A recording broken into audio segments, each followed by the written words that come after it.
Other figures, such as the fire raiser Stevie Dollar, retreated into this provisional landscape. Hackney Wick was a sort of homecoming. Stevie took to the back rivers. He dredged for detritus, and he sounded it, teasing rhythms from murky water, the pluck of sediment, barely perceptible vibrations of tarry ropes, echoes of the anchored barges and decommissioned lighters. He found an abandoned boathouse, a rowing club that had been closed down while the site was tactfully redeveloped for Olympic kayak racing, a proposition discreetly shelved when the toxicity of the water was discovered. Warring tribes were all around him, fixed travellers facing eviction to less desirable sites, roving tinkers in a camp under the motorway bridge, Mad Max biker gangs, Latter-day Saints and sinners, ranters, levellers, prophets in bulletproof Mercedes limousines, preaching apocalypse and ritual immersion in the algae-clogged shadows of the River Lee and its rust-red tributaries. At night, Stevie drove without lights across the squared-off football pitches, the unmapped dirt roads at the rim of the Olympic Park, superhighways that ran out on high bridges that didn't connect with anything.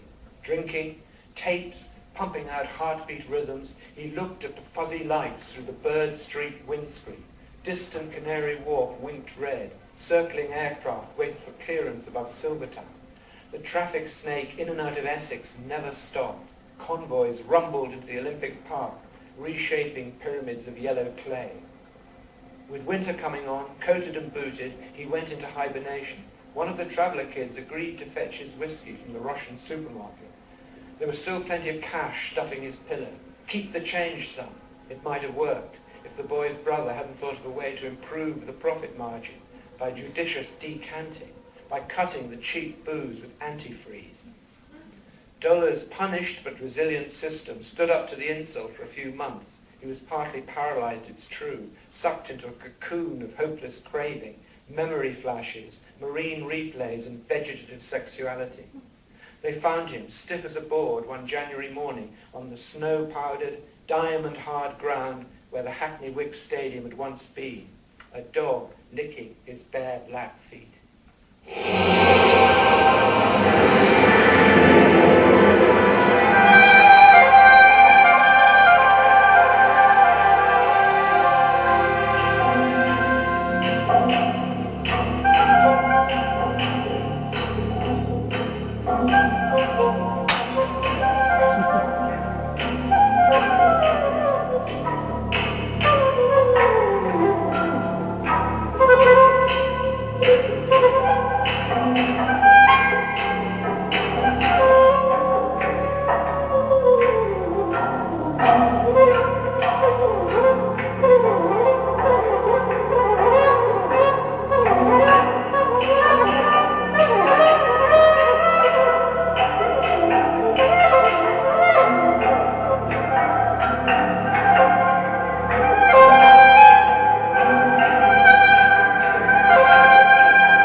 That is the wick. When you see it, it isn't there, and when it's gone, the ghosts of buildings and people and animals begin to recite their stories.